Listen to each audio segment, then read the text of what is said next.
ମମତା ଦାସ। ଝିଅ ରାତିରେ ଫୋନ କଲା କହିଲା ଡିମାଟ ଦିଅ। ଆଉ ହଉଛି ମୁଁ କହିଲି ମୁଁ ତ ଏବେ ଡିମାଟ ଦେଇପାରିବିନି। ଆଉ ହଉଛି ଡିମାଟ ଦେଲେ ମୋ ଉପରେ ଯାଏ। ଡିମାଟ ମାଗିଲେ ମୁଁ ଯେମିତି ଡିମାଟ ନଦବା ଦେଇ ସେ ମୋ ଝିଅକୁ ମାରି ଦେଇଛନ୍ତି।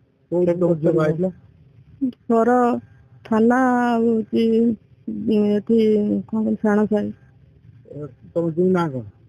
ମୋ ଜୁଇ ନାଁ ହଉଛି ମୁଁ ଜାଣିନି, ତାଙ୍କୁ ଡାକନ୍ତି ବବଲୁ। ଥାନାରେ ଏଫଆଇଆର ଦେଇଥିଲେ? ହଁ।